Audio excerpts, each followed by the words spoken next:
Magandang umaga po mga kapatid na mga estudyante ko sa Japan.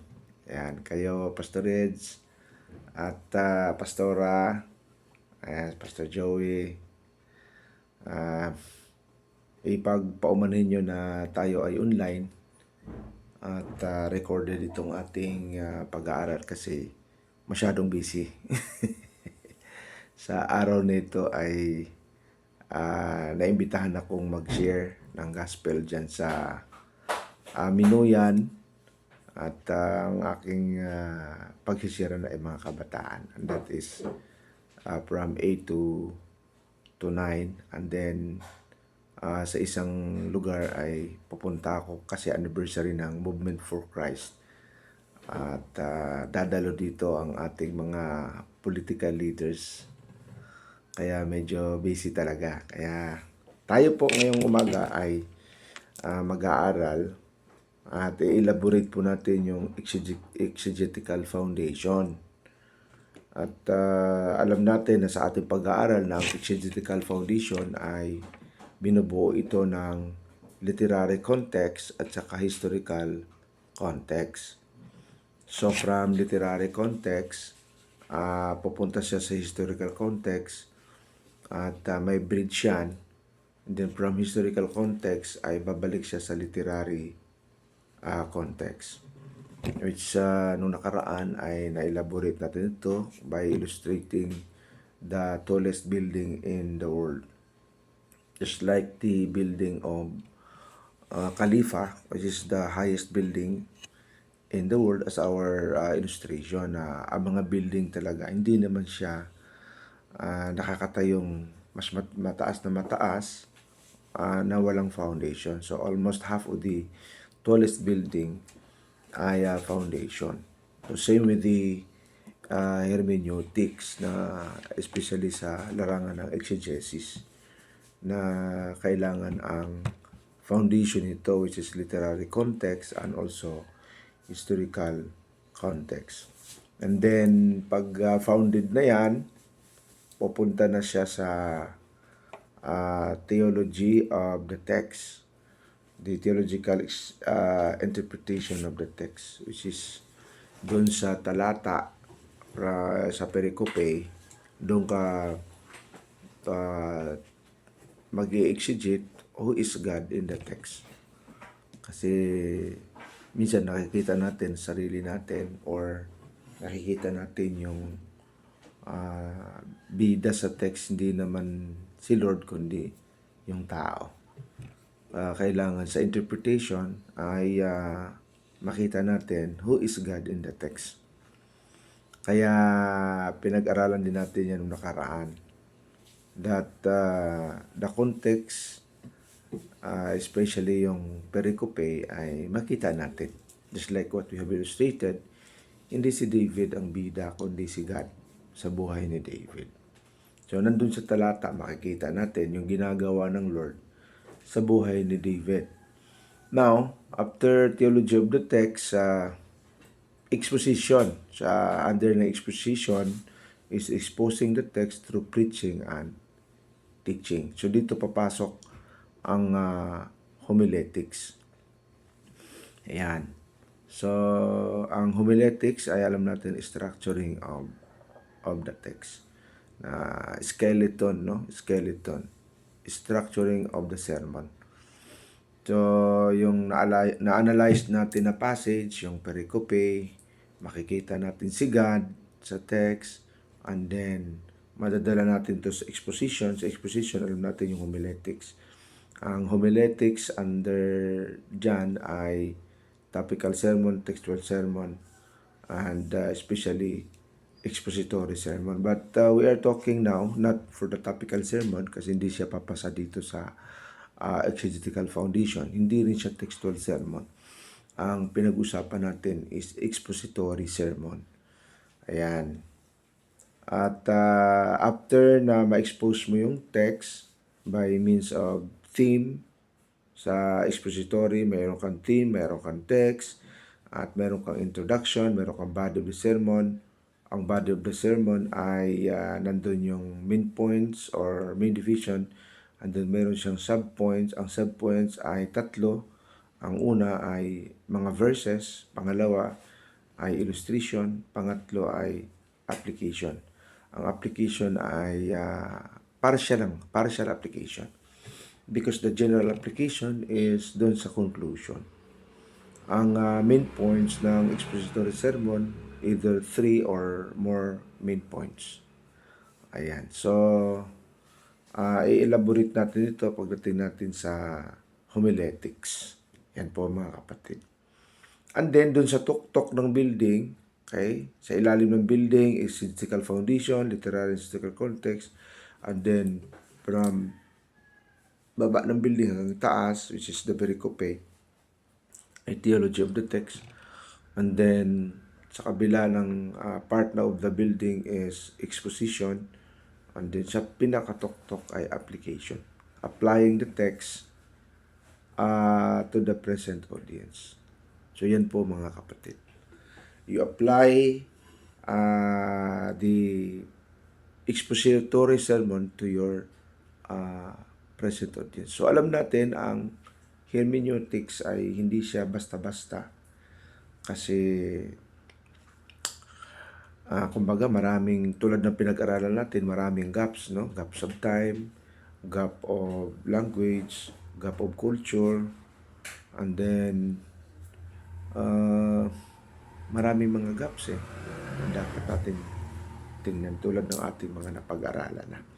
Now let's go to we are to dig out the literary context and historical context. Under ng literary context, nandito yung exegesis.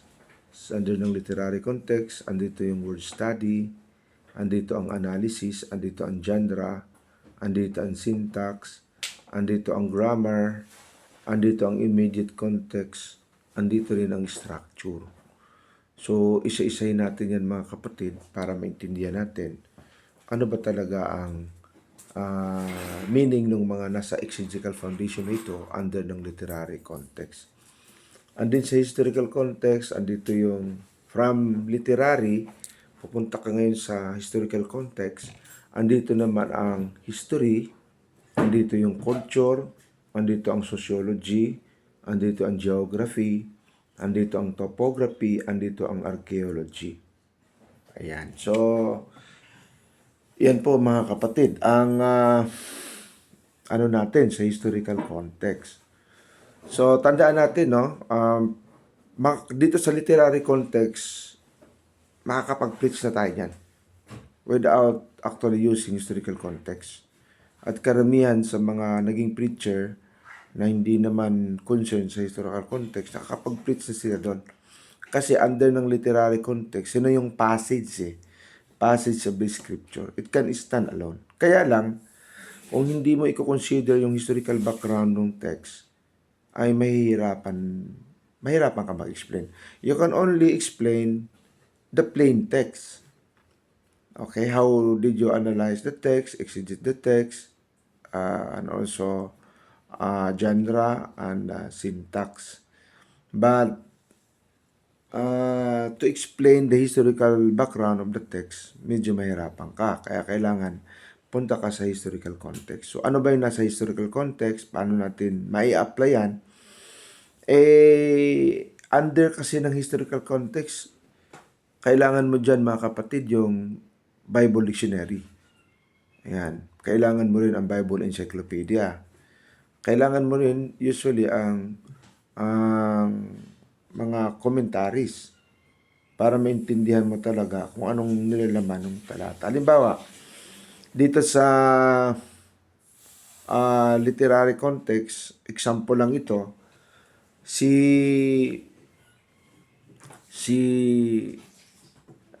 wise men in Matthew chapter 2, they were from the east, and they came to Jerusalem to seek the King of the Jews, because they have seen the star of this Messiah in their place.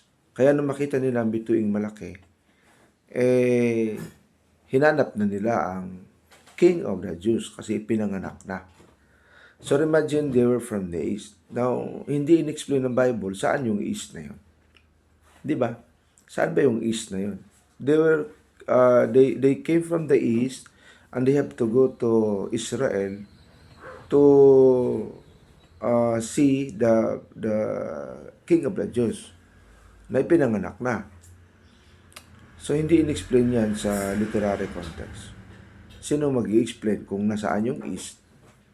Eh, di ba ang historical context? Kaya, ganito mga kapatid, para maintindihan natin kung nasaan yung east, so let's go back to Bible Encyclopedia or Bible Dictionary or titingnan mo rin yung mga commentaries. Bible Almanac also. Ngayon, sa mga Bible scholars, like sila F.F. Bruce, sila yung Bible historian natin na si Josephus, yung historian ng Israel, at marami pa mga scholars, nasabi nila, ang east na pinanggagalingan ng wise men ay it could be Iraq. Yan.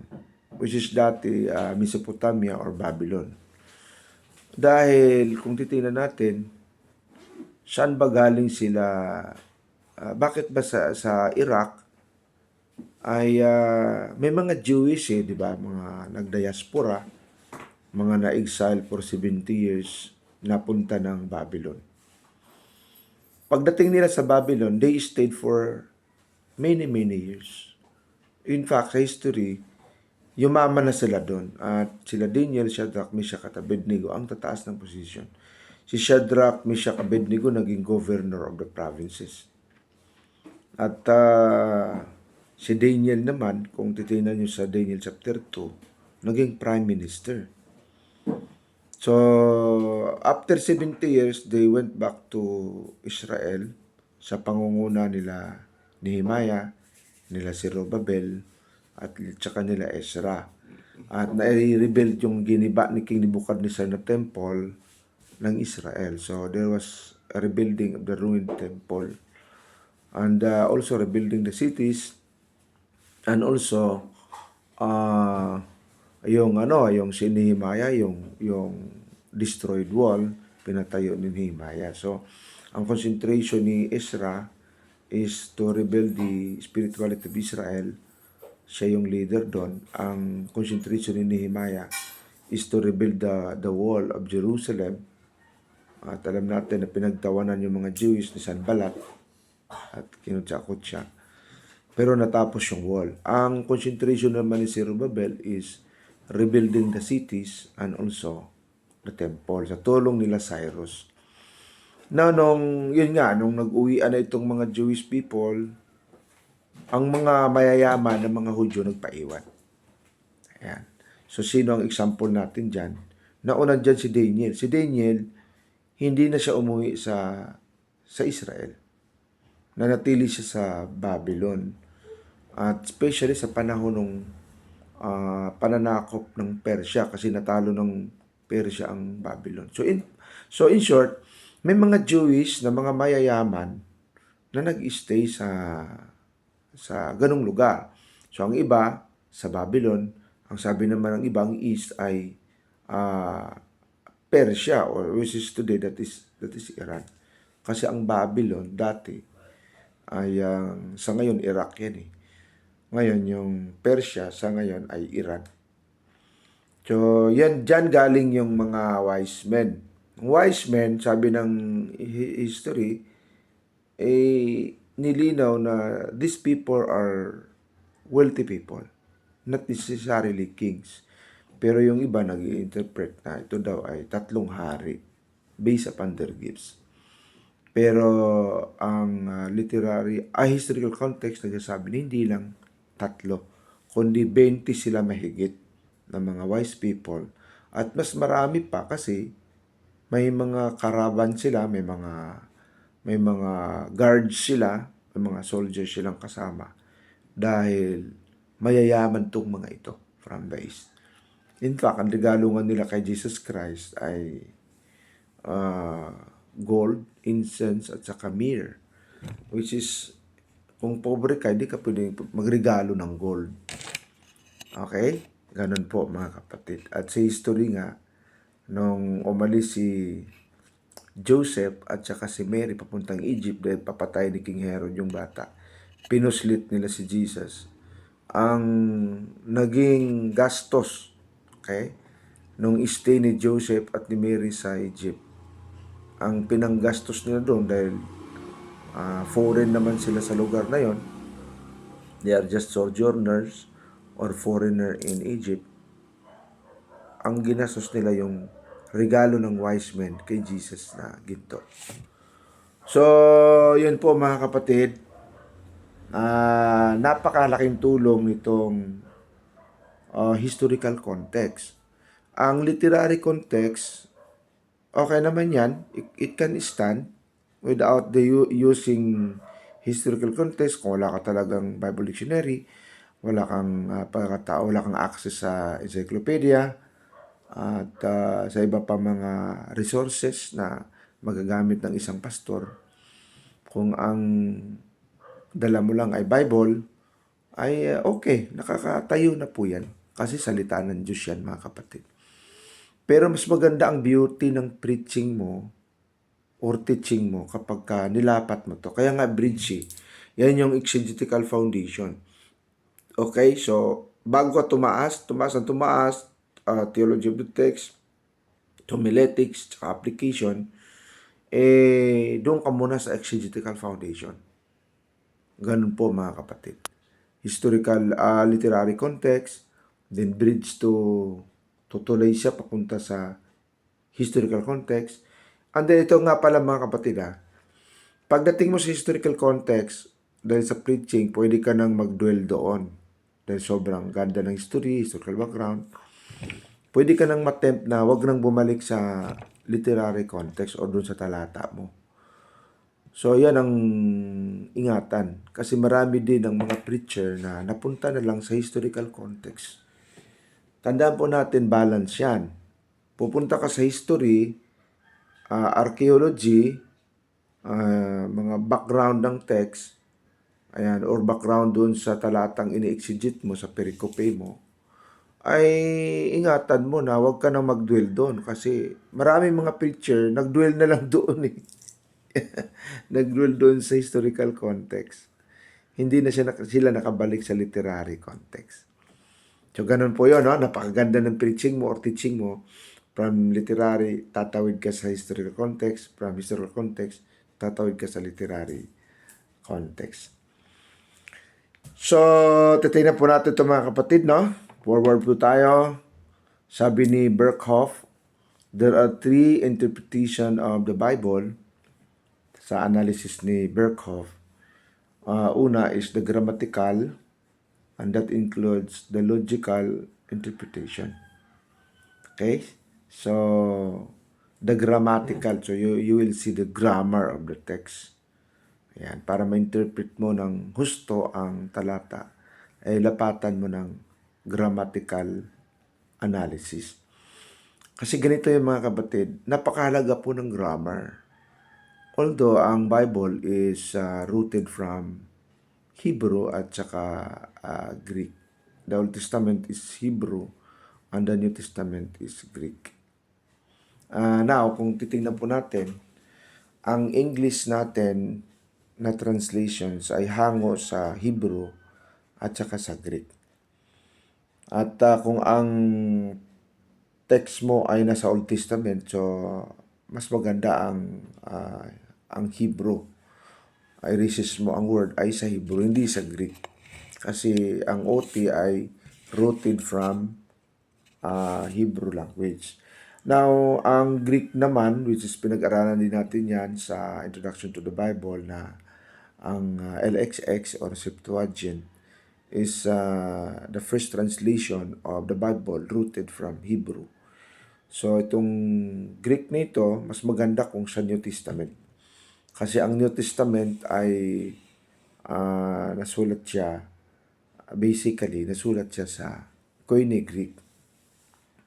Kaya kung ang talata mo na pinipreach or tiniteach ay nasa New Testament, di punta ka sa Greek. Now, marami namang tools para maintindihan natin ang Greek, especially yung morphological studies, yung etymology, ay marami tayong mga tools dyan, like Vine's Dictionary. Maganda rin yung mga interlinears. Ayan. At of course, yung ating mga uh, tawag nito, ng ating mga scholars na gumagamit din sila ng mga encyclopedias at iba pa mga research about Greek. Ngayon, di naman problema ang Hebrew at saka Greek kasi mayroon na po tayo niyan downloadable na po yan sa apps. So, yun po mga kapatid. Pero syempre, kung for example, yung King James Version na kumukuha sila ng Greek sa concordance, like Strong Concordance. Usually, ang Strong Concordance is concern lang siya sa word study. So, wala siyang pakialam dun sa grammar ng Greek. So, anong kailangan? Kailangan mo ngayon yung interlinear. Kasi ang interlinear, binibigay na ang research ng word study. Tinitingnan pa yung kung ano ang rules ng grammar sa Greek at saka sa Hebrew. Nandun naman nakalagay yung mga endings nila, makikita mo na ito ay noun pala, ito pala ay verb, ito pala ay adjective or yung 8 parts of speech. Yan po mga kapatid. Ngayon, ng English, titingnan natin sa English, meron kasing tinatawag na contemporary translation at saka yung tinatawag nating literal translation tsaka dynamic translation sa English. So, yung contemporary translation, wala siyang pakialam dun sa grammar. Ang concern ng contemporary translation, maintindihan mo, ang talatang ito sa present audience. Like yung Good News translation, although okay naman, gawa din naman ng mga scholars to, pero bilong siya sa contemporary translation. Na ang concern niya, maborn again yung tagapakinig, makakilala kay Lord, sa kaniyang culture, sa kaniyang context. So yun lang ang concern ng mga dynamic, ng mga contemporary translation. At marami translations niyan. Malayo na po sa original Hebrew at saka Greek. Ang isa, yung dynamic translation, like in NIV, nagfo-fall siya into dynamic translation, which is hindi siya malayo sa Hebrew and Greek at hindi rin siya malapit. Gitna lang siya. Ang concern naman niya ay mga kabataan sa ating henerasyon. At ang kanyang language ay very appropriate sa ating lahat kasi ginagamit niya ang international English language. Ganun po mga kapatid. At may mga insertion na rin ang author ng NIV. Ngayon, pagdating sa literal translation, which is yung pangatlo, is nandyan yung RSV or Revised Standard Version, nandyan yung King James Version, nandyan yung NASB, New American Standard Bible, tsaka New American Standard Version, NASB at saka NASV. Ayan, at marami pa yan, na mga literal translation, which is literally hango from Hebrew at saka Greek. So, anong kagandahan? Para kang nanalamin, like American Standard Version, para kang nanalamin sa Hebrew at saka sa Greek. So, ang interpretation mo, meaning ng word ay hindi ka nalalayo. Ganun po mga kapatid. Now, kung titingnan po natin dito, sabi ni Berkhoff, yung grammatical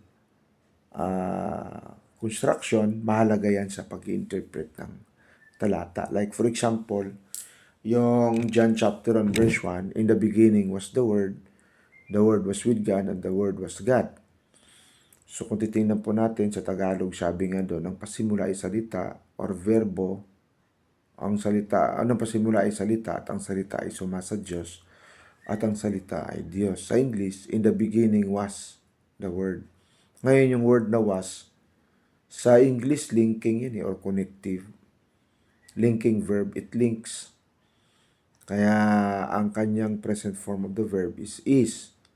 Gumamit siya ng was. Ngayon, kung English ang analysis mo ng grammar, madali siyang intindihin, no? Pang nagdaan lang yun eh. Pero sa Greek, napakahalaga niyan. mga kapatid, nung connective na ito, yung linking verb na ito. Kasi, sabi doon, in the beginning, tapos was, then word. Ngayon, in the beginning, sa Hebrew, Bereshit yan. Kinango actually ni John ang in the beginning na yan sa Genesis 1:1. Excuse me. Yung Genesis 1:1 kasi sabi doon, in the beginning, God created the heavens and the earth. Ngayon, ano yung beginning na ito? When you go back to the study of the word beginning or Bereshit, it is pertaining actually to the beginning of all things. The beginning of eternity, the beginning of heavens and the earth, the beginning of God's all creations, which is, whether this is invisible or visible creations. Kaya sabi ron, in the beginning, God created the heavens and the earth. So, that beginning is pertaining to eternity or the start of eternity because God Himself has created eternity. So, tandaan po natin na pag sinabing walang hanggan, creation po yan ng Panginoon. Ang Lord is above eternity. And sa Hebrew, Isaiah 9:6, yung word na everlasting Father, abad yan sa Hebrew, which means si Jesus Christ, sabi ron, unto us a child is born, unto us a son is given, and all the government shall be upon his shoulder. His name shall be called Wonderful, Counselor, Mighty God, Everlasting Father, and Prince of Peace. Yung word doon na Everlasting Father, okay, bagaman naligaw dyan ng mga Jehovah's Witnesses, sabi nila si Kristo na raw yung Ama. Pero sa Hebrew, hindi ganon. Ang nakalagay sa Hebrew, Father of Eternity. Everlasting Father. Abad. Si Jesus Christ is Father of Eternity. Possessive case yun. Possessive case. So, Everlasting Father or Abad or in short, Father of Eternity. So, si Kristo ang lumikha ng eternity. He is not subject to eternity. He is beyond eternity because He created eternity. Now, nung sinabi ng Lord ng mga authors na in the beginning was the Word, yan, go back to the context of John chapter 1 verse 1. In the beginning was the Word. Sa Greek yan, in arche, in ho logos. Na yung logos na ito has a connection with in the beginning, which is the start of eternity. Gumamit ng linking verb na was, ang ibig sabihin ng was ay existed na bago pa nagkaroon ng eternity. Ayan. Jesus Christ as Logos has already existed before eternity. Yun po ang ibig sabihin.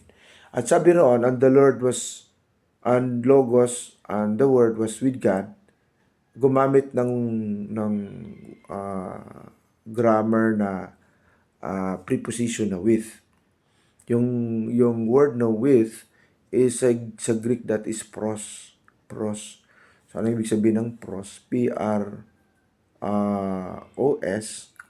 which is sa Greek that is pi, pyro, omicron, sigma.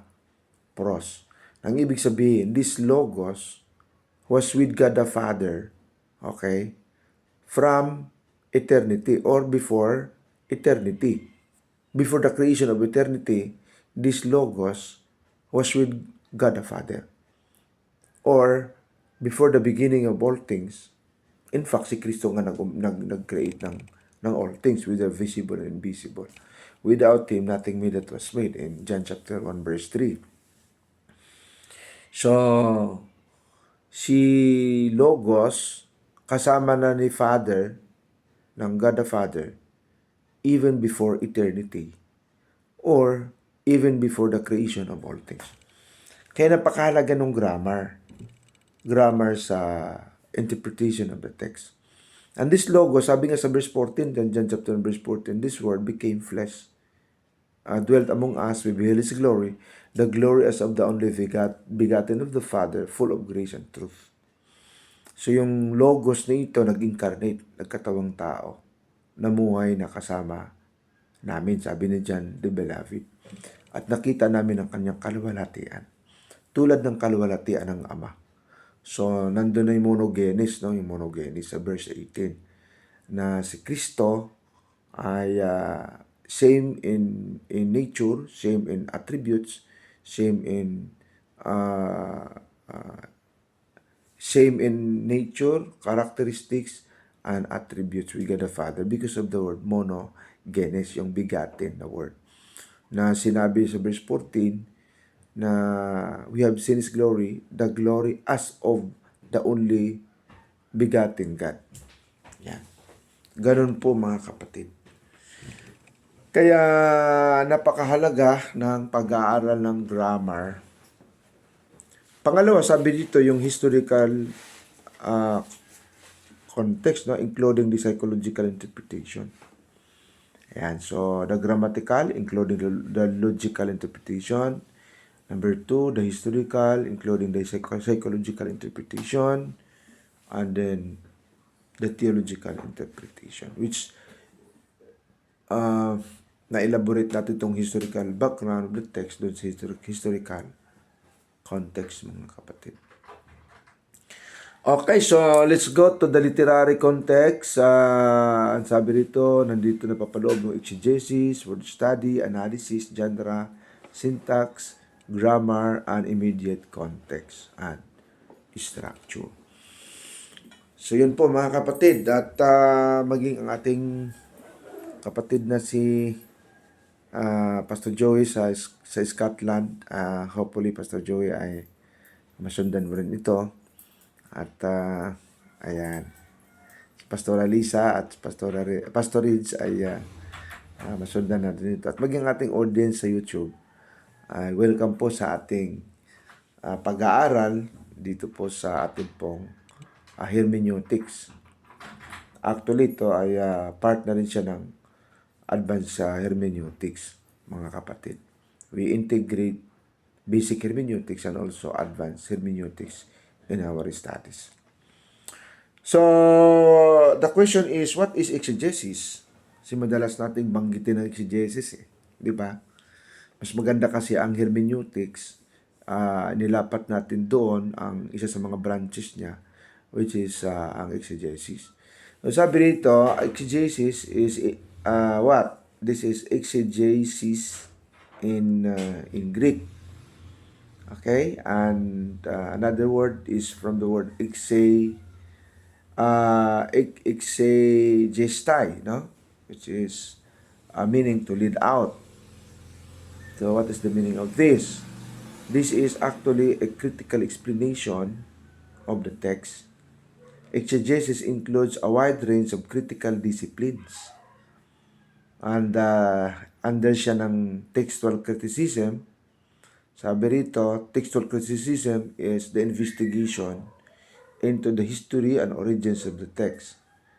Okay, so yan po ang textual criticism, the investigation of the history and origins of the text. Pero dito sa exegesis, sabi ito, but exegesis may include a study of the historical and cultural backgrounds for the author, and also the text and the original audience. Kaya mahalaga yun, mga kapatid. So tandaan po natin, no, ang textual criticism, para wag tayong malito, this is pertaining to investigation into the history and origins of the text. Meron kasing investigation. Bawa may text. So you have to investigate. Okay, ano to? Ano tong text na to? Ano tong Dead Sea Scroll? So you have to investigate. Papasok doon ng textual criticism, mga textual criticism scholars. Katulad nila William Craig, ayan sila Bruce Metzger, papasok diyan mga textual criticism. Sila Bart Ehrman. So yan yon, nag-i-investigate sila sa history at saka origin of the text. Luma na ba ito? Matanda na ba ito? Ilang taon na ba ito? Bakit ba fragmented na itong mga talata nito? So yun yung concentration ng mga textual criticism scholar. Which is kailangan din po natin yan sa exegesis, mga kapatid. Ang investigation of the text. Kaya nga pag nag-analyze tayo ng talata, mahalaga na ay kukonsider din natin ang textual criticism. Ayan. At ang exegesis, mga kapatid, ang concentration niya ang historical, cultural, and author's background of the text. At sino ba talaga ang original audience? Kaya doon mismo sa talata na binabasa natin, doon pa lang mai-investigate mo na eh. Halimbawa, yung prodigal son, mga kapatid. Yan yung prodigal son. Bakit ang anak na bunso ay napag-isip-isip niya na kukunin na niya ang mana? Di ba? So, diyan, pwede kang titingnan mo yung historical background of the text.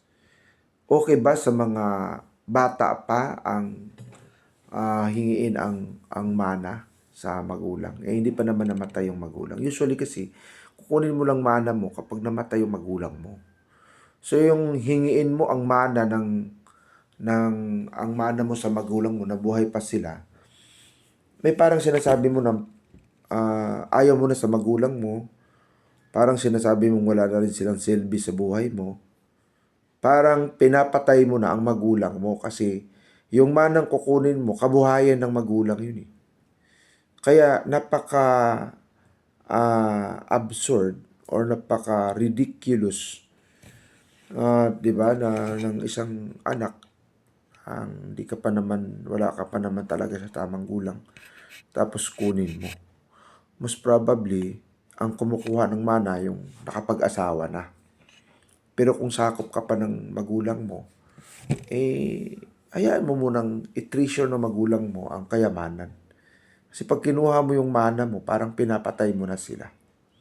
Ang buo na kayamanan, hinati pa ng kuya at ng bunso, anong matira sa magulang? Kasi dun sa prodigal son, hindi lang naman ang hinatian o binigyan ng mana yung bunso. Ang sabi nga roon, he divided to them his livelihood. Di ba? Dinivide ng ama at mas malaki ang nakuha ng kuya. Ando din kasi sa magulang, pero may mana na siya. Mas malaki pa ang kanyang mana. Kasi yan yung patakaran ng mga Jewish sa Old Testament, na mas malaki ang mana ng kuya kaya sa anak. Kaya sabi dito, mga kapatid, kung titingnan natin, ay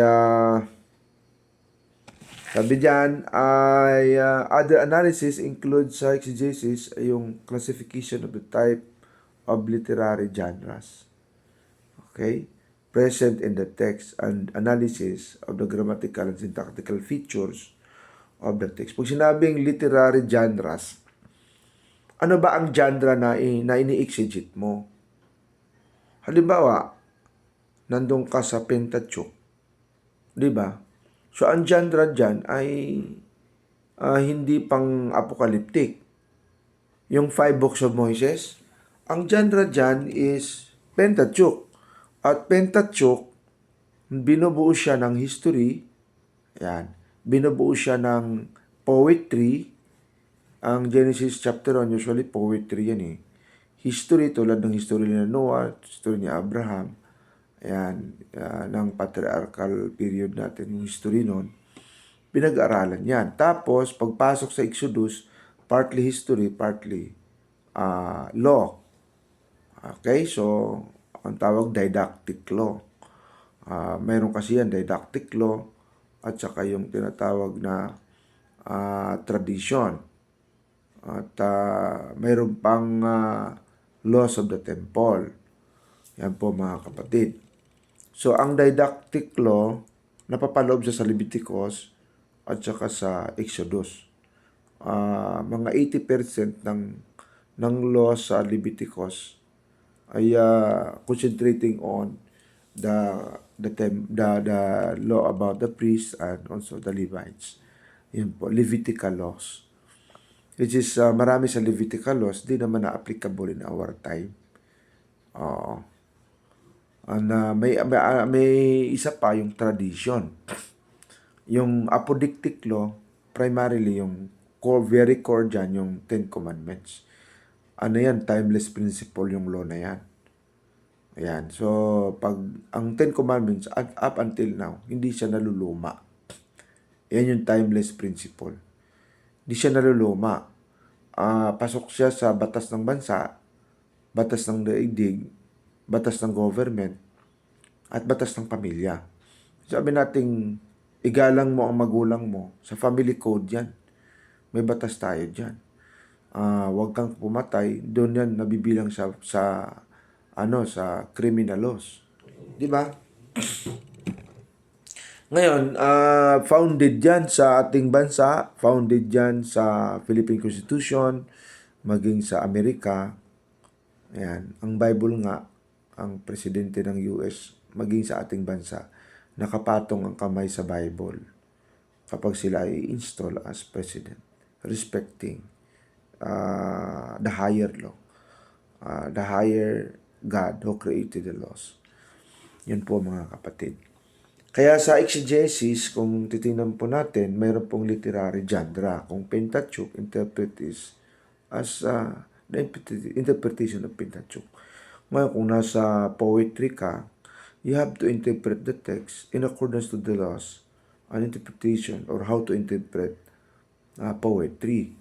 Ngayon, pagdating naman sa apocalyptic literature, which is one in Old Testament, that is the Book of Daniel, and also one in New Testament, which is the Book of Revelation. Although part of Isaiah and part of Ezekiel and part of Zechariah, may mga konting apocalyptic, pero they are all belong to the major prophecy and also minor prophecy. So, ganun po mga kapatid. Ngayon, pagdating sa inti, meron pong genre ng gospel. Ayan. So, gospel, which is Matthew, Mark, Luke, and John. Interpret mo siya in accordance to the rules of interpreting the gospel. Gospel is also a type of genre. And then, under ng gospel, may another genre, yung history. And then, di lang history ang isa pang genre sa gospel, mayroon pa siyang apocalyptic. Tulad ng binanggit ni Jesus Christ, what will happen in the last days. Tapos, mayroon pa diyang parable. Parable is also a type of genre. Tapos, mayroon pang figure of speech na pinag-aralan din natin yung nakaraan, yung different types of figure of speech. Ganun po mga kapatid. Kaya marami kang i-consider lalo sa gospel. Ganun din sa epistles. Ayan, may sarili din siyang genres. So there are different types of genres in the Bible. So, yun po, kinoconsider po yan mga kapatid sa exegesis. Sa ini-exegete mo yung talata, kung literary context ka, doon ka gagawa ng outline, doon ka gagawa ng analysis, doon ka titingin ng syntax. By the way, yung syntax, aaralin din natin mamaya yan, mabigat din yung syntax, yung connectivity ng yung kanyang passage, connectivity ng kanyang ng words, at connectivity ng mga conjunctions. Yan po yung syntactical analysis mga kapatid. Kumbaga sa parang yan, parang parang cobweb, no? Yung parang cobweb, yung sapot na napakadaming masalimuot, pero magkakaisa sila. Parang net, 'di ba? Yung lambat, madaming connections eh. Pero dahil sa connectivity ng mga nylon sa bawat isa, nakakahuli sila ng malalaking isda at saka maliliit na isda. So yun po mga kapatid. At pag-aralan po natin yan. So let's go to word study. Kailangan ba natin sa hermeneutics ang word study? Sabi rito, the text of the scripture is intricate, for it derived from three major languages. These are Hebrew, Aramaic, and Greek language or languages. So the Old Testament was written in Hebrew and Aramaic, and the New Testament was written in Greek. Verses from the scriptures are best understood by locating the original meaning of the original language of the text. So, ganun po mga kapatid, no? Halimbawa, yung Hebrew, although sabi ng mga Bible scholars, madaling intindihin ang Hebrew. Mas masalimuot ang Greek. Kasi sa Greek, mga kapatid, sa totoo lang, ako bilang guro ng Greek, nagtuturo din ako ng Hebrew. So, kasi ang aking Master of Divinity ay Biblical Studies, concentrating on languages. Now, ang sabi rito, ang Old Testament originally written by Moses in Hebrew. Ngayon sa Hebrew, mayroon pang natipayin sa tatlo ang Hebrew. Mayroon Paleo-Hebrew, which is archaic Hebrew, na ang hirap intindihin para may pagka-hieroglyphic siya ng Egypt. So, existed siya ngayon, pero very rare na ginagamit ng mga Bible scholars at ng mga historian. Na bago ito, sa panahon ni Ezra, translate nila ang archaic or Paleo-Hebrew into square script na may pagkahalaw na siya ng yung square type na alphabet na galing sa Phoenicia, pattern from Phoenician language. At ayan, may pagkakonting Aramaic. Yan po ang kanilang translation. Pero wala pa siyang vowel sound. Now, pagdating ng mga Masoretic scholar in our New Testament time, yan, around 7 to 1100s, ang mga Masoretic Jewish scholars, including Christian scholars, ay nilagyan nila ng vowel sound ang Hebrew language. Kasi puro consonants siya eh. Puro consonants. Walang vowel sound. And they can be able to read the words without vowel sounds. At nag-start yung kanilang pagsusulat from right to left. Ang Greek, from left to right. Ang English natin, pati ang Filipino language natin, ay pag sinulat mo, from left to right. Pero itong Semitic language, hindi lang Hebrew, pati Arabic, nag-start sila sa kanan. Okay, ang basa, pakaliwa. So, ganun po mga kapatid. Now, para maintindihan mo ang binabasa mo, kailangan punta ka sa word study. Ayan. So, sa word study, nahati pa yan sa etymology at saka sa morphology. Ay morphological studies, which is aralin din natin yan mga kapatid. Pag sinabing etymology, yung origin of the word. Okay? Yung origin of the word. Paano ba siya nag-originate? Ilang mga mother languages ba pinanggalingan niya? Yan yun, yung etymological study. Mahalaga yan sa pag-intindi mo ng talata. Ngayon, yung morphological studies, mga kapatid, yung morphology, tinitingnan pa yan. So, paano na-develop yung word na yan? Ang development. Halimbawa, yung word na agape sa Greek, yung love. Ngayon, may iba-ibang gamit pa ng agape, like phileo, like eros, di ba? Tapos, ginamitan pa siya ng storge. At paano ba siya ginamit throughout history? Yan. Ano ba ang mga context niyan? Napakaganda niyan mga kapatid. Actually, pag pinag-aralan po niyan, diyan po pumapasok ang TDNT at saka TDOT, yung Theological Dictionary of the New Testament at saka Theological Dictionary of the Old Testament. Sobrang mahal niyan. At ang isang volume diyan, I think mga more than 5,000 pesos ang isang volume. Eh maraming volume siya. Makapal yung libro na yan mga kapatid. So pero napakaganda po ng mga libro na yan. Maganda bilang mga nag-aaral ng salita ng Diyos. Meron tayong kopya niyan.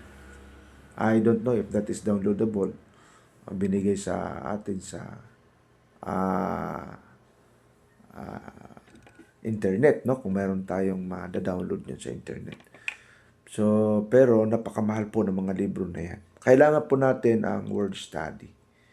Halimbawa na lang, yung word na isplagna. Di ba? Yung nakita ng isang Good Samaritan, excuse me. Nakita ng Good Samaritan ang victim ng robbers. Naduguan, nakahandusay, malapit ng mamatay. Sabi ro, nung makita ng Good Samaritan, nahabag siya doon sa victim. So yung word na habag o naawa, ibang sa English, he had compassion in him. So, yung word na compassion, in Greek, that is splagna. Pagka nireses po natin, ang splagna pala ay application of love. Di ba sabi, love the Lord your God with all your heart, with all your soul, with all your strength, and love your neighbor as you love yourself. So, yung splagna, ang lalim niya. Kasi yung loving your neighbor, it is not just pertaining to a statement that you have to love. This is the application of your love.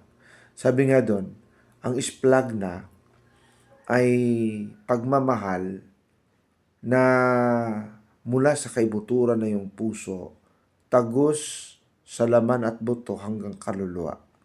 Yan po mga kapatid. Kaya yung Good Samaritan, nung makita pa lang niya na habag na siya. So yung word na compassion, yung habag, hindi yung, ay kawawa naman. Kawawa naman yan. Sino bang nakabiktima dyan? Ba't malapit na mamatay, tapos lumihis? Hindi ganon. Ang splagna ay may application siya ng totoong pagmamahal. Kaya ang Good Samaritan, di ba, pinuntahan niya ito, tapos kumuha siya ng pamunas, pinunasan niya yung dugo, tapos kumuha siya ng langis, kasi sa history may dala-dala siyang langis eh. Ang langis, dala-dala niya yung kasi usually ang hita mo habang nakasakay ka sa asno sa kabayo, sa haba ng paglalakbay, pwede masugatan, kaya panggamot yun eh. Tapos, yung paa ng kalabaw o paa ng kabayo, paa ng asno, usually natamaan ng mga matutulis na bato na susugat. Yan pang pagaling yun. Parang betadine in our context. So, ginawa ng Good Samaritan, pinuntahan. Kinuha yung pamunas niya, ang ginawa, nilinis, tapos binuhusan ng langis, tapos binindahan, tapos nilagay niya sa kanyang asno. Hindi na siya sumakay sa asno, kundi yung biktima na ang pinasakay niya sa asno. Tapos dinala niya sa bahay panuluyan, doon sa clinic. Ang paglalakbay kasi nung araw, may mga kubo or may mga clinic na usually doon ka nagpapahinga at may caretaker doon or may doktor doon na manggagamot kung ano man nangyari sa mga naglalakbay. So pagdating doon, sabi, alagaan mo yan, pagalingin mo yan, ito yung pambayad sa'yo, kung kulang pa, babalik ako. Pagbalik ko, babayaran kita sa mga nagastos mo. So imagine that. Tapos tumulog pa siya doon, nakitulog pa siya eh. Tinulugan pa yung biktima. Sabihin, nandun siya, binantayan niyang biktima magdamag. So, yun mga kapatid. Kaya napakahalaga ng word study. Napakahalaga ng word study. Sabi dito ay the best way to do with getting the meaning of the word is to go to strong concordance and lexicons or complete word study of the whole Bible, Old and the New Testament. So yan po mga kapatid. So napakahalaga po ng word study. So we have exegesis, we have word study. Ano pa? Analysis of the text. Ayan. So ano pong excuse me mga kapatid. So ano po ang analysis of the text? Analysis is the process of breaking a complex topic or substance into smaller parts to gain a better understanding of it. The word comes from the ancient Greek analosis. Okay, meaning a breaking up, from ana, up, throughout, and lysis, a loosening. Yan po mga kapatid. So, ba't kailangan nating i-analyze ang text sa scripture? Hindi kasi pwede, mga kapatid, pagbasa mo. Ito kasi may mga preacher na ganito. May mga preachers na pag nagbasa ng talata, kung ano naintindihan dun, apply agad. Okay? Walang pakialam dun sa analysis ng text. So, pag gano'n ang preaching mo, sayang, lalo kung expository. Kasi napakaganda ng expository sermon. Ina-applyan kasi yan ng hermeneutics, ina-applyan yan ng exegesis. At kasama sa exegesis yung analysis. Ayan. Halimbawa, example mga kapatid, bakit ba napariwara yung prodigal son, yung younger? So you have to analyze the text. Sa pag-analyze ng text, mga kapatid, yan, sabi nga dyan, ay the breaking up, no? The breaking up of a complex topic or substance into smaller parts to gain a better understanding. Sa pag-a-analysis, so babalikan natin ng prodigal son, bibigyan ko kayo ng illustration, mga kapatid. Halimbawa, magluluto kayo ng ginataang tilapia. At lalagyan mo ngayon ng mga ingredients na masasarap yan para sa Pilipino, ang tilapia at bangos ay napakasarap lutuin. Especially yung ginataang tilapia, no? So, siyempre, anong gagawin mo para magkaroon ka ng ginataang tilapia? Hindi ka bibili ng gata. Although mayroon ngayon nakasase, nakagata na, luluto, gagamitin mo lang para panluto. So, may mga preservatives na yan. Pero tayo, no, mga lalo na you are from the province, mano-mano yung pagkatrabaho mo para makakuha ka ng gata. Ang gagawin mo, maghanap ka ng nyog. Siyempre, sa paligid naman yan, sa paligid ng bahay mo, nandun yung mga nyog. Katulad sa amin, sa Masbate, may mga nyogan kami dun eh. So, titingala kami sa taas ng nyog, hahanap kami dun ng ano na, yung sabi nating kulay brown na, no? Kasi ang masariwa, kulay green yan. Okay, buko pa yung iba. Para yung matigas na yung nyog, para maging gata. So, maghanap ka ng nyog.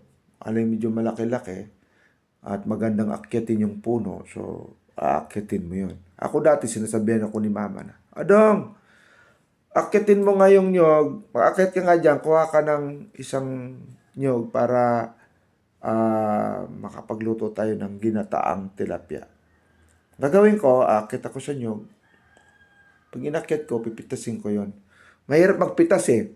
Yung ganon-ganon, pipihitin mo. Minsan nakakangawit yon, yung hawakan mo yung nyog, tapos nakahawa ka sa katawan ng nyog kasi baka malaglag ka. Kasi ang taas eh.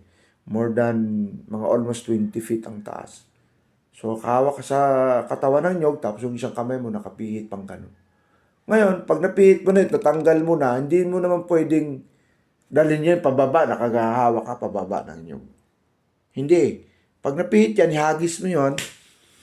And then, pagdating sa baba, siyempre, hanapin mo kung saan tumalsik yung nyog. Pag nakuha mo na siya, ang gagawin mo, hindi naman biglang gata. Anong gagawin mo? Tatanggalan mo yun ng bunot. Yan. So, mahirap din magtanggal ng bunot. Gamit ka ng itak, ganun-ganun. Process din yun bago maalis ang bunot. Ngayon, pag naalis na ang bunot, nandun na yung pinakabao mismo ng nyog. Buo pa yon. Buo. Okay? Matigas. Buo yon. Wala na yung bunot, tatanggal mo na siya, natira yung pinakabao mismo. So, ang gagawin mo para maging gata yan, bibitakin mo yan. Pag nabitak yan sa gitna, usually gitna yung taga niyan eh, pak. So, nabitak na siya. Bubukod mo yung tubig, minsan iniinom mo yung tubig dahil sariwa, masarap. Very vitaminous. Tapos, yung ano mismo, yung nyog mismo na bao at saka nandun yung laman, kakayurin mo yun. Diba? Kukuha ka ng pangkayod, yung kudkuran, kakayurin. Ang hirap magkayod. Bata pa ako nung araw, pag ganun parang, ang hirap eh. Pero kailangan mong gawin dahil utos ni mama yun eh. Or ni papa eh. Kakayod ka. So, nakayod mo na. Anong kasunod? Uutusan ka pa nun sa kusina. Sabihin, pigain mo nga yung yung kinayod mo, huwag mong pabayaan dyan para maging gata. So, pipigain mo pa yun. Talagang i-extract mo yun. So, naging gata na. Nung naging gata na, so, kuha ka ng mga ingredients, lulutuin mo na sa gata yung tilapia. Lagyan mo ng siling haba, ng sibuyas, kung ano-ano pa mga ingredients, no? And then, ilang minuto lang, luto na siya. At pag tinikman mo yung luto mo, lutong tilapia sa gata, ay lalo kung magaling ka naman magluto, ang sarap nun. Ganon. So, dito sa analysis ng text, mga kapatid, ang talata ng Bible, hindi siya dapat madaliin. Concentrate ka sa text, tingnan mo yung sino bang tauhan dito, ano ba ang function ng mga tauhan dito, ano ang positive at negative contribution ng mga tauhan dito. Bakit ba binanggit si Judas? Bakit ba nag-react si Judas nung nagbigay si Mary, no? Si Mary, the sister of Martha, nagbigay ng napakahalagang pabango sa John chapter 12. Ang halaga nun, tinirases ko sa historical context. Nirases ko sa encyclopedia, ang halaga nun, almost 2 million. Yung pabango na binuhos ni Maria kay Jesus Christ. Kaya nga nung binuhos yung pabango, humalimuyak yung buong paligid. Si Judas habang nalalanghap yung pabango, alam ni Judas na napakamahal nun. Kasi ang alabaster flask of fragrant oil, nirisis ko yan mga kapatid. Nakukuha pa pala yan sa Himalayas. Sa Himalayas Mountain. Yung Himalayas, yun yung lugar ng Mount Everest. Yung mga tataas na mga kabundukan dyan pala tumutubo yung alabaster flask mga kapatid. Yung flower na yan, na ini-extract para maging pabango. Kaya sobrang mahal. Sobrang mahal. So, nag-react si Judas. Sabi ni Judas, sayang naman yan, pabango na yan. Ang mahal niyan. Sana bininta na lang yan at tinulong sa mahirap. So, nag-react si Judas nung binuhos kay Jesus Christ. Sabi ni Jesus Christ, mabuti ka palagi mong kasama mahihirap. Pero ako hindi. So, doon mga kapatid, kailangan marunong kang mag-extract sa text. Marunong kang mag-analyze sa text. Okay? Nandun yung analysis. Analyze mo yung karakter ni Judas. Ba't ba reactive si Judas? Bakit ba ganun ang reaction niya? Ano ba? Totoo ba yung malasakit niya sa mahihirap? Or mayroon siyang ibang motive? Ang sabi ni John, hindi naman dahil sa may malasakit si Judas sa mahihirap kundi siya ay magnanakaw. Ninanakaw ni Judas ang pera ng Panginoon. Kasi siya ang ingat yaman, siya ang treasurer.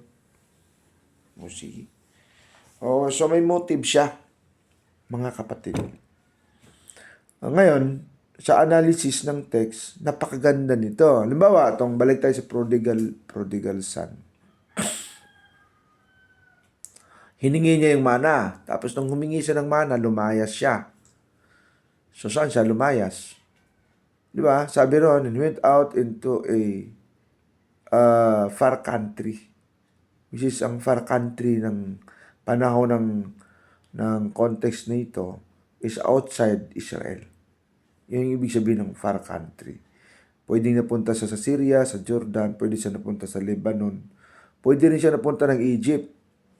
Okay? Kasi ang Egypt is, during that time, ay world power yan. So, usually, ang ating mga ninuno, tulad nila Abraham, pupunta ng Egypt, sila Joseph, naging prime minister sa Egypt. So, magandang lugar ang Egypt. Parang sa ating panahon, parang Amerika yan. No? Pinapuntahan ng mga tao. So, bakit ba lumayas siya? Analyze the text. Analyze the text, no? Una, maganda ang kalagayan. Yan. Maganda ang kalagayan niya. Ayos siya, masagana, may mga katulong. Buhay mayaman talaga. Ayan. Hindi sila pobre. May mga katulong sila, may mga ari-arian sila, may mga lupain ng magulang niya, may sinasaka sila, ayan, etc. Lahat. Nandun na lahat.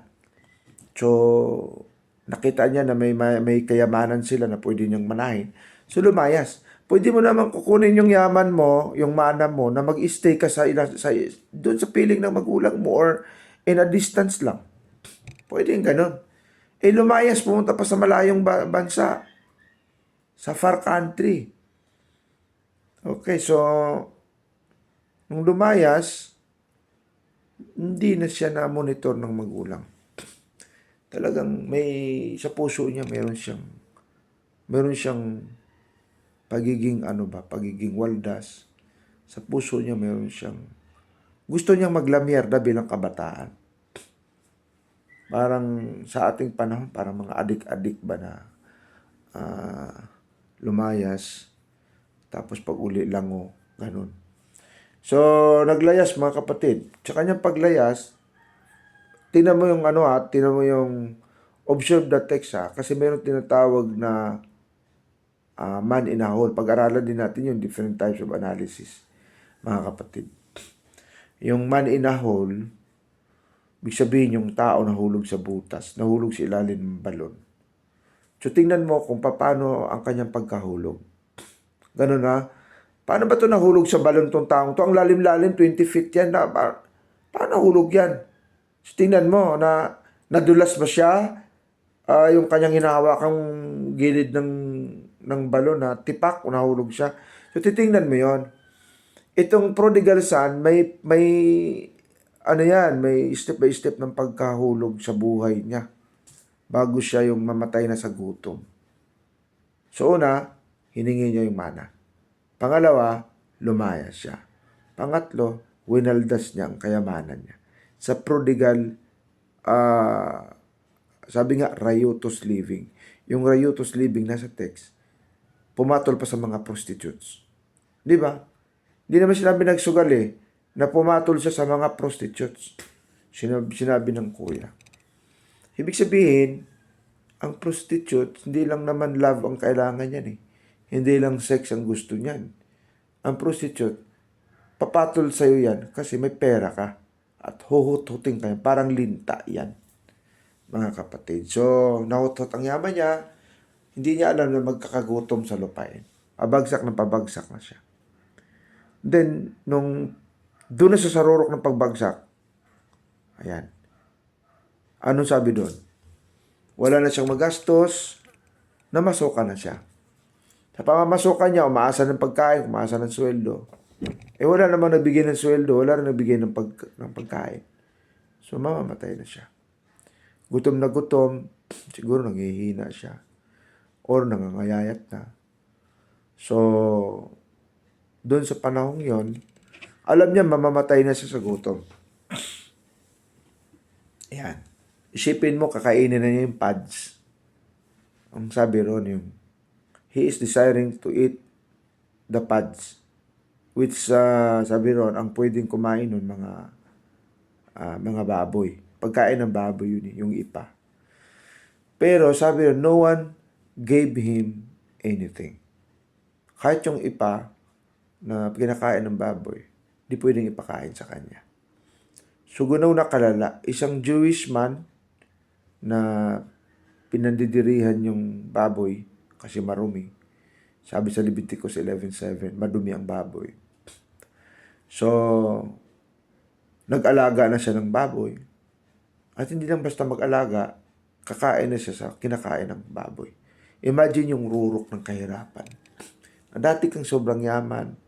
Dati kang, kumbaga, spoiled sa pamilya ng magulang mo. Ngayon, nasa rurok ka na ng kahirapan. At anytime, pwede kang mamatay. See? Yung paglagpak mga kapatid. Sa pag-aralan mo, sa analysis of the text, sa man in a hole, pag-aralan mo yung lagpak, paano bumagsak. Bilong yan sa analysis of the text. So, analyze the text. Huwag kang magmadali. Isa-isahin mo. So, unang lagpak, nagde-desire siya na makuha ang mana.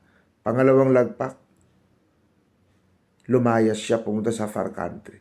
Pangatlong lagpak, yung kanyang kayamanan, winaldas niya with riotous living. 5 lagpak, yan, pang 5 lagpak, pang 4, pang 5. Anong nangyari? Nagkagutom sa lupain. Oh, talagang yung there was famine in the land, sabi. So, adi pang 6, wala na siya makapa na pera. Nasa malayong lugar pa siya. So, mamamatay na siya sa gutom. Ang resort niya, mamasukan sa baboy. Mas mamasukan na isang trabaho ng tagapag-alaga ng baboy. So, lagpak yun eh. Tapos, yun na, mamamatay na siya sa gutom.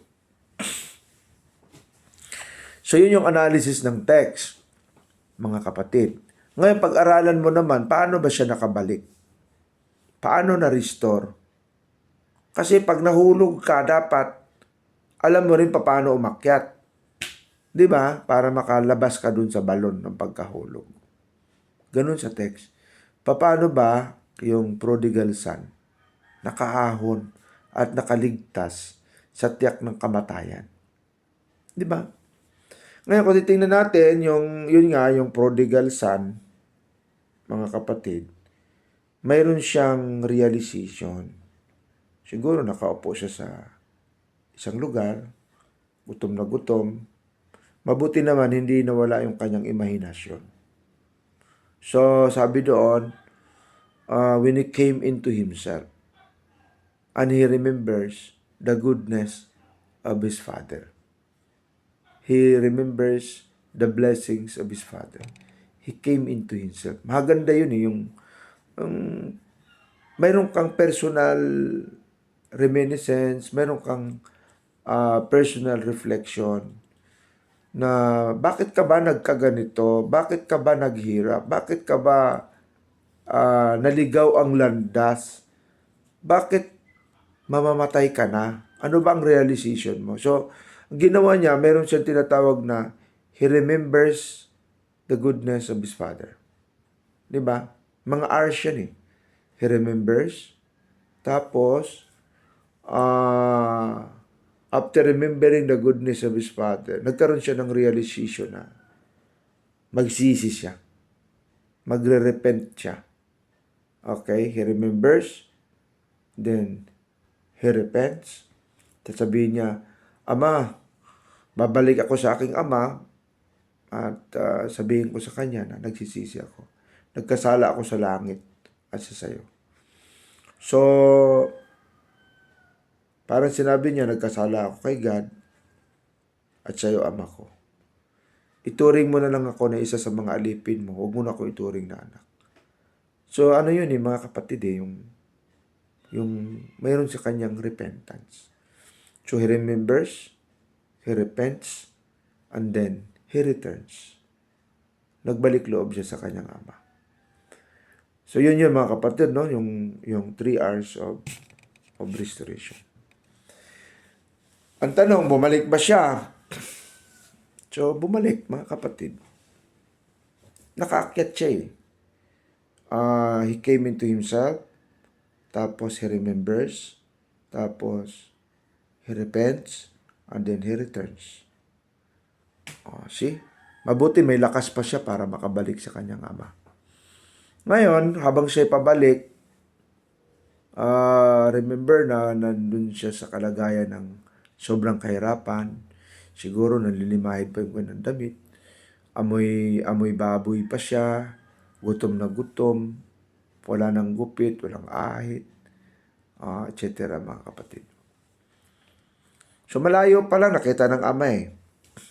Nung makita ng ama na parating na yung kanyang anak, siguro yung ama nagmamasid kung saan ang lugar na dinaanan ng kanyang anak palayo. Lagi nakatingin ng ama, okay, na dun sa area na yon, sa lugar na yan, alam ko, ang anak ko babalik. Diyan din siya dadaan. So siguro walang araw na hindi nakatingin ng ama doon sa daanan na yon na dinadaanan ng kanyang anak. Kaya siguro nung pabalik na nga itong anak, nakita ng ama, anak ko yan ah. Anak ko talaga yan eh. Nung ma-realize niya na anak niya, tumakbo na siya. Di niya inintay sa bahay, tumakbo siya, sinalubong niya eh. Tapos niyakap niya, hinalikan niya kanyang anak, At ang sabi, mga alipin ko, dumating ang anak ko. Magsaya tayo. Suotan nyo ng singsing, suotan nyo ng sandalyas, suotan nyo ng magandang robe. Magkatay kayo ng baka, tawagin ng mga kapitbahay, mag-celebrate tayo. Dahil ang anak ko na ito, namatay na ito, ngunit siya'y muling nabuhay. See? So, kung titingnan natin mga kapatid sa analysis ng text, pag-aralan mo yung pagbagsak, and then, doon sa rurok na pagbagsak, ano nangyari sa kanya doon? And then, pag-aralan mo na yung text, paano nagkaroon ng restoration. So, ganun mga kapatid. So, paano siya na-restore? Nagkaroon siya ng realization ng kanyang pagbagsak. Mabuti pa din sabi ngayon, mabuti pa sa aking ama. Marami siyang katulong. Sobra-sobra ang tinapay ng kanyang mga katulong. Ngunit ako dito, mamamatay na sa gutom. So, imagine the contrast. Nung siya nasa kahirapan, yung contrast sa feeling ng kanyang ama, kasama ng pag-i-enjoy ng kanyang mga katulong. Samantalang siya anak, malayong lugar, mapapahamak, or napahamak na, sabi natin napahamak na, mamamatay na siya sa gutom. See? So mahalaga sa analysis mga kapatid, pag-aralan mo lahat yan. Tapos, internalize mo yung talata. Hayaan mo na parang ikaw yung prodigal son. Feel the text. What if ikaw yung prodigal son? At yun ang nangyari sa'yo. Andun ka sa mundo ng prodigal son. See? So, ayun na nga, mga kapatid. Sabihin natin nakabalik na, no? Nagkaroon ng realization, nagkaroon ng reminiscing or remembering, nagkaroon ng repentance, nagkaroon ng returning. Ayan, nung nag-return siya, ano ang mga na-restore? By the way, mga kapatid, sa hermeneutics, wala pong meaning ang sing-sing. Marami nag-allegorize dyan. Yung daw sandal, may meaning. Ito daw sing-sing, may meaning. Tapos itong robe, may meaning. Yung pagsasaya, may meaning. Ang tawag po niyan, allegory. You give another interpretation rather than exegeting the original interpretation of the text. Other meaning ang nilagay mo.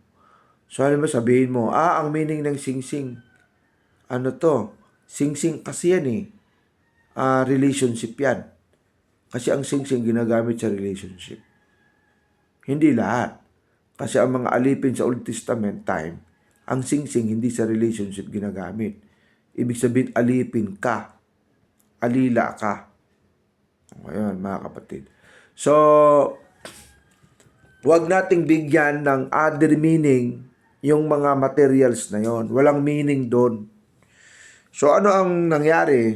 Paano natin i-interpret yun? Kapag nagbalik loob ka sa iyong ama, ano ang mga restoration na nangyari? Di ba? Nang una, na na-restore, relationship. Bakit relationship? Yung ama na nawala yung kanyang anak, sobra ang kanyang longing. Yung pathways, I hate goodbyes, parang ganun. Pathways. So, ang relationship nawasak. Kaya nga, kapatid, yung paglayo ng tao sa Diyos, ibig sabihin, pagkawasak ng relationship. Yung mga backslider, mga tumalikod, backslide, nasira ang relationship. So, ang unang na-restore ay relationship of God of the Father, kung yan may si God, relationship of God the Father to His child. Or relationship ng Father sa kanyang lost son. Na-restore kasi nagbalik Diba? Restoration of relationship. Ayan. So ano pa ang na-restore, ang na-revive?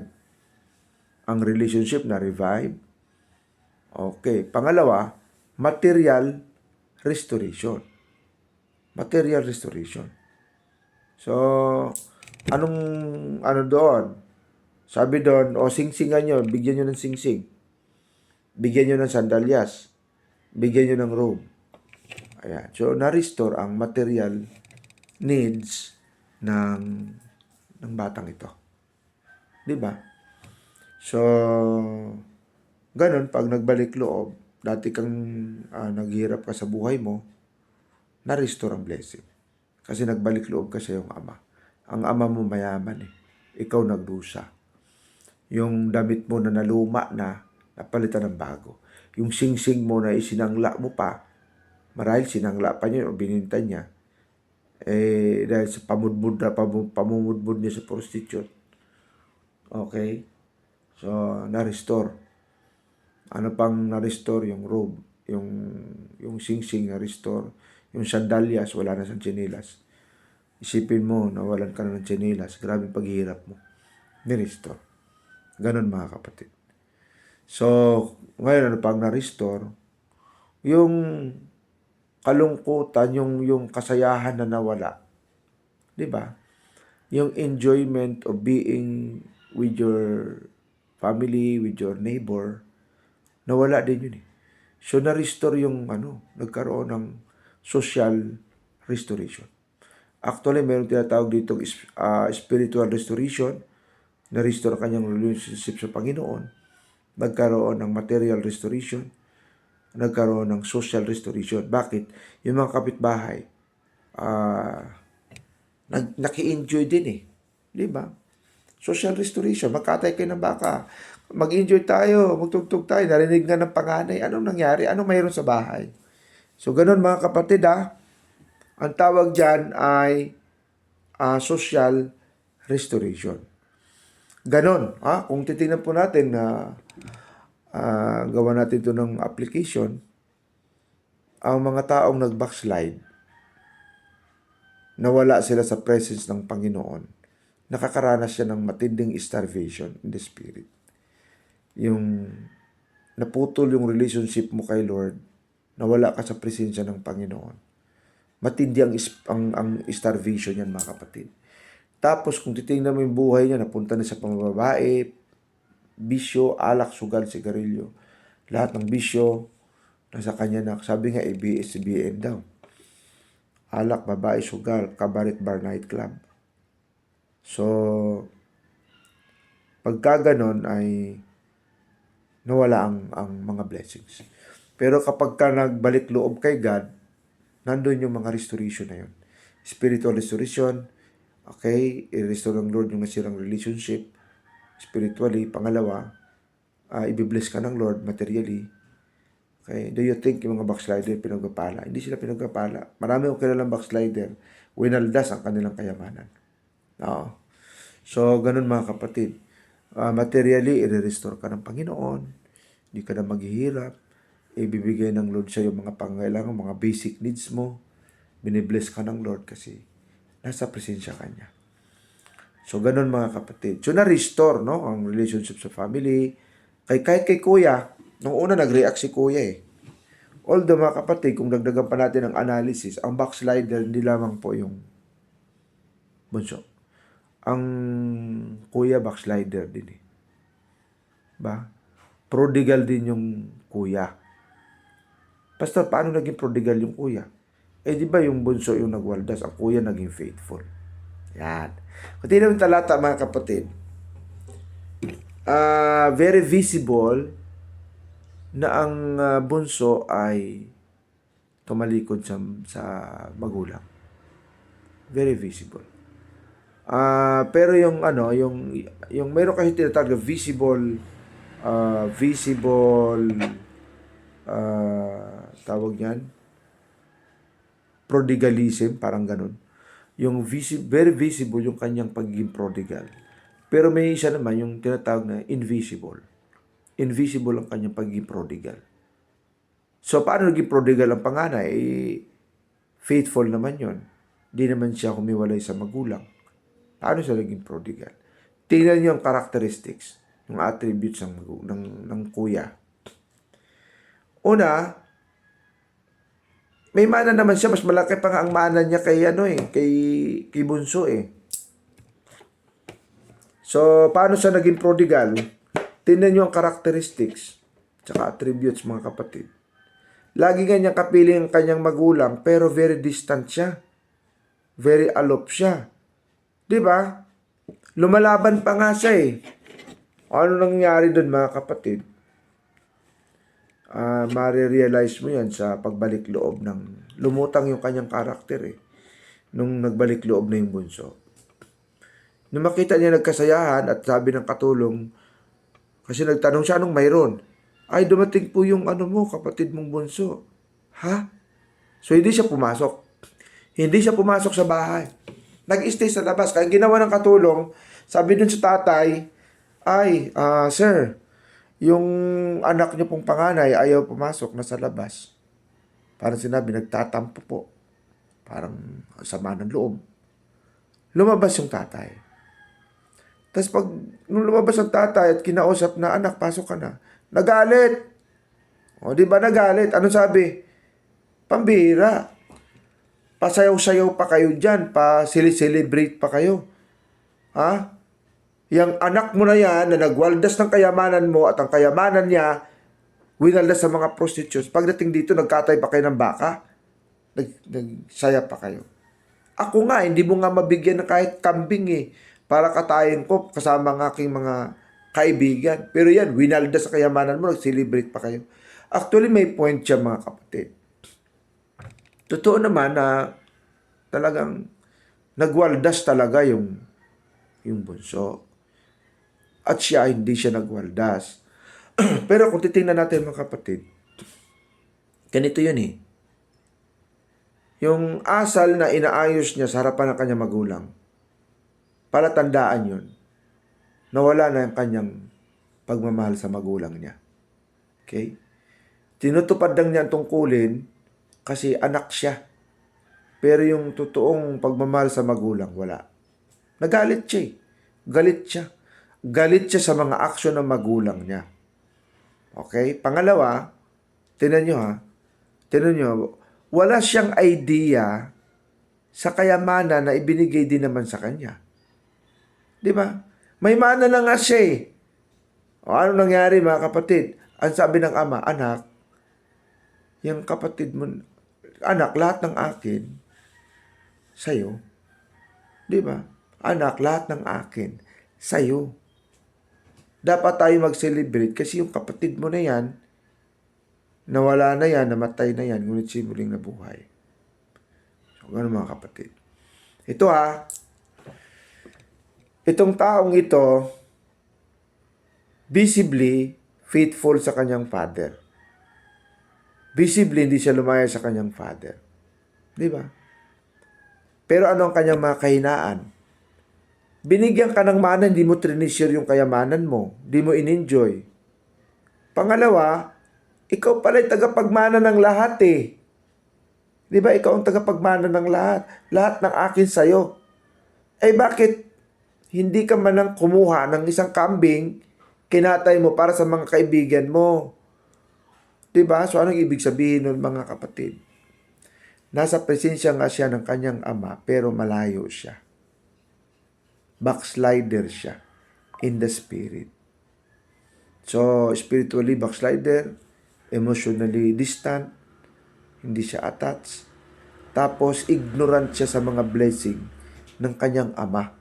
Na pwede naman pala siyang kumuha kasi anak naman siya Parang refrigerator lang yan Di ba? Nandyan lahat ng blessing sa refrigerator. Nandyan ang masasarap na ulam. O bakit di mo binuksan ang rep? Kumain ka. Kumuha ka ng pwede mong lutuin. So all the blessings nasa kanyang magulang, pinagkatiwala sa kanya, pero hindi siya kumuha doon para sa kanyang mga kaibigan. Ano ibig sabihin? See?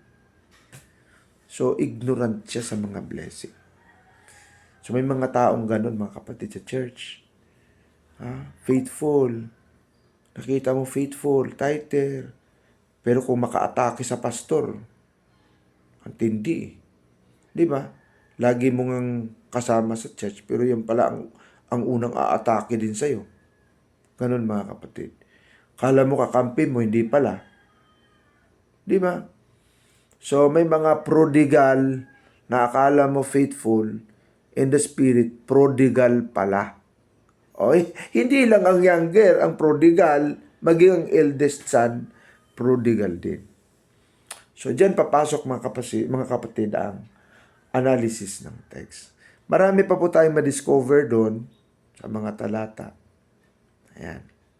So, pero syempre, makikita mong youngest, ganun siya, paano bumagsak, paano nakarecover.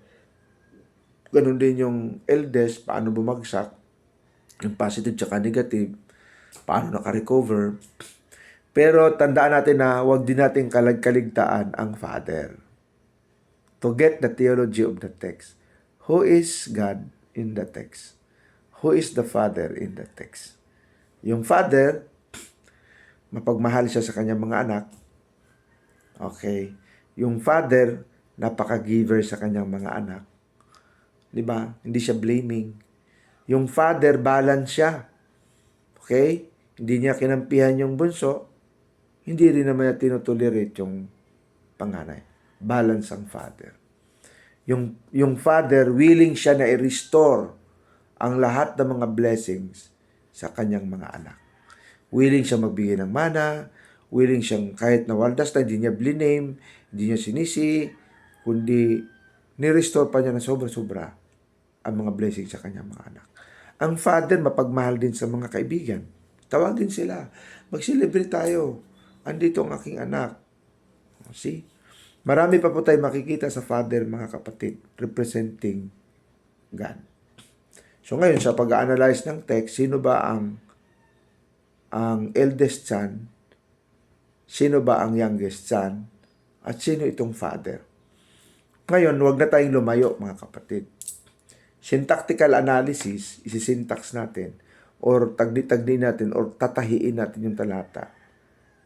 Yung Father doon, hindi si God the Father. Alam niyo kung sino yun? Si Jesus Christ. Ganun po, mga kapatid. Doon sa talata, ang nilapitan ng mga tao, ng Pariseo at ng mga unbelievers, mga tax collector and sinners, si Jesus Christ. Chapter 15 ng Luke, verse 1 hanggang verse 2. Diba? The sinners are coming to Jesus Christ. Si Jesus Christ was with the sinners, eating with them, sharing the gospel, etc. Tapos nag-react ng mga Pharisees. Alam niyo yung Pariseo, nagre-represent doon sa eldest son. Yung mga sinners and tax collectors, nagre-represent sa youngest son. Ang Father, si Jesus. Ganun, mga kapatid. Kasi tinan mo tinan nyo, bago nagkaroon ng ganung mga parable si Jesus, nandun si Kristo sa mga sinners, sa tax collector, nagsishare, tapos nag-react yung mga Pariseo, bakit nakikihalubilo yung guro nyo sa mga makasalanan? Kasi yung context ng mga Pharisees. Ayaw nila na pumunta sa mga makasalanan. Ayaw nila na sira ng gospel ng makasalanan. Ayaw nila makikain sa makasalanan. Of course, mga Jewish sila, maarte, very separatist. Yan. Always isolating and segregating themselves. Pero sabi ng Lord, nag-ano kaagad siya in answer to the skepticism of the Jewish people, nagbigkas siya ng 3 parables. Lost sheep, lost coin, at saka lost son. Yung lost sheep, hinanap. Iniwan ang 99, hinanap yung nag-iisang tupa na nawala. Diba? Tapos yung lost coin, hinanap din. Hinanap din ng nakawala. Pero ang isa, yung lost son, hindi hinanap. What do you think? Diba? Bakit hindi hinanap ng Father ang kanyang lost son? So kung titingnan po natin, ang mga hinanap yung sheep, yung hinanap yung coin. Pero ang lost son, hindi. Yan. So bakit hindi hinanap, mga kapatid? Ang son kasi, alam niya kung paano umuwi sa kanyang ama. Representing the backslider. Diba? Whether Jews or whether Gentiles, pag nakakilala ka kay Lord at nag-backslide ka, alam mo magbalik loob sa Diyos. So, ang kailangan mong hanapin yung mga sheep at coin representing tax collectors and sinners. Sila dapat ang puntahan mo sa squatter, Sharean mo ng gospel. Sila dapat ang mimisyonin mo. Dahil hindi nila alam paano magbalik loob sa kanil sabihin natin sa may-ari.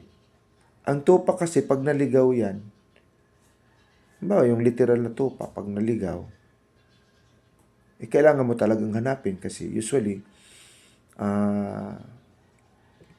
hinuhuli yan ng mga lokong tao at niluluto nila yan.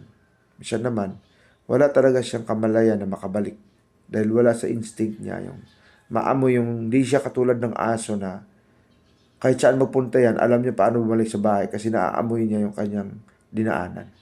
Maging ang amo nga, kahit saan papunta, natutuntun niya kasi naaamoy ng aso yung odor, yung amoy ng kanyang amo. Alam niyo bumalik eh. Ang tupa hindi. Ang mga sinners, tuloy-tuloy lang yan sa pagkakasala. Kung hindi mo aabutin yan at ibalik loob sila sa Panginoon, hindi na talaga sila makakabalik sa Diyos. Diretso sila hanggang impyerno, mga kapatid. Ang Cohen, kailangan ding hanapin, bagaman mahalaga siya, pera siya. Pero ang Cohen, wala siyang paa, wala siyang kaisipan na bumalik sa pinanggalingan ng kanyang bulsa. Okay, ganun mga kapatid. So, bakit may mission tayo? O, kayo dyan, Brother Rich, Pastor Joey, at Pastor Alisa. Bakit ba kayo nasa mission work?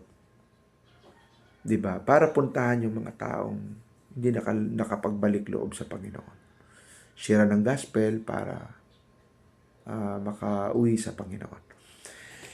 So, ganun po mga kapatid, no? Nasa analysis ng text tayo. Talagang grabe itong exegesis na ito na pag ating titingnan. Sobrang blessed tayo pagka na-analyze ang text. Ngayon mga kapatid, ang tawag po dyan sa analysis na ating ginawa, man in a whole. Man in a whole. So, isang tao na nahulog sa butas. Paano bumagsak? At paano nakabalik? Tapos, kung titingnan natin, sa man in a whole, butas yan, man in a whole, yung kanyang pinanggalingan, mayaman siya, bumagsak, ang nasa rurok ng pagbagsak, nagkaroon siya ng realisasyon, nakabalik loob siya, andi nakabalik siya dun sa dati niyang kalagayan. Na-restore ang sing-sing, na-restore ang mga material things, na-restore, relationship na-restore, spiritual na-restore, etc. etc. Ang tawag po niyan, yung restoration, kiyasam. Chiastic analysis. So, sa chiastic analysis, ano yung kanyang dating kalagayan, ano ang panghuling kalagayan, pareho lang, no? Yung una at saka huli, pareho lang. Kiyasam. Tapos, ano yung negative side, ano yung positive side. Yan. Tapos yung sintro. Pag-aralan din natin ng kiyasam, chiastic analysis. Meron talaga tayong ganun sa talata, mga kapatid. Ang prodigal son mayroon. Sa verse 11, mayaman sila, maayos ang buhay nila, masaya sila. Okay. Tapos sa verse 31, that is verse 31 or 30, nakabalik loob ang pamilya. Na-restore yung family. Ang tawag po niyan ay kiyasam or chiastic analysis. Ano yung nasa gitna? Ano yung pagbagsak? Ano sa gitna? Sa gitna, bumagsak yung prodigal son, pero dun sa kanyang pagbagsak, na-realize niya ang kabutihan ng kanyang ama. See? Na kahit wala siya sa presence sa kanyang ama, kanyang isip, kanyang puso, nasa kanyang ama. So, ganun din ang tao eh. Pag nasa pagbagsak ka ng buhay mo, although malayo ka na sabi natin, malayo ka na sa presensya ng ama mo, pero deep within, in your spirit, in your soul, in your conscience, in your heart, nandun ang kabutihan ng Diyos sa buhay mo. Noon, ngayon, at saka bukas. So yun po mga kapatid, at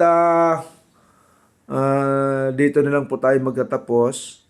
At tayo susunod po natin yung genre, syntax, at saka sa susunod yung historical context naman, aralin natin yan. Yan. Topography, history, at culture, ano ba may kukontribute yan sa ating preaching at saka sa ating teaching. Salamat po mga kapatid ko dyan sa Japan at saka sa Scotland at mga kapatid natin sa YouTube na nasusundan po ang ating teaching.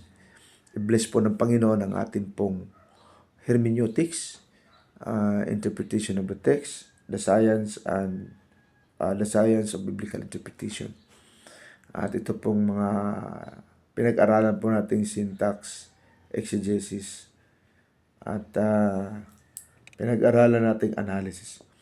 Okay, sige po, tayo mag-pray mga kapatid. Praise the Lord. Panginoon, maraming salamat po ngayon pong araw na ito. I-bless niyo po ang aking mga kapatid sa Japan, ang NCBC Japan. At bless niyo rin po si Pastor Joey, ang kanyang mission sa Scotland. I-bless niyo rin po si Pastor Ridge at saka si Pastor Lisa sa kanilang mission dyan sa Japan. At i-bless niyo po ang NCBC. I-bless niyo rin po, Panginoon, ang aking mga kapatid na sumusubaybay sa YouTube, sa social media. I-bless niyo rin po silang lahat. Lahat ng mga preachers, lahat ng mga teachers, mga interpreters of the Bible, patuloy niyo pong i-bless. This we pray in Jesus' name. Amen and amen. Sa mga kapatid kong nasa YouTube, ang inyong teacher ay si Pastor Dong Dutosme, as Pastor Lucio Dutosme. Ang inyong guro sa mga oras na ito. Ako po ay professor sa North Caloocan Bible College. Professor din ako ng Bethel Bible College sa main campus sa Malinta. Professor din ako ng Assemblies of God School of Ministry. Okay, at sa Global Life University. Yan po ang ating ministry sa ating Panginoon. God bless po mga kapatid. Praise God. See you next week.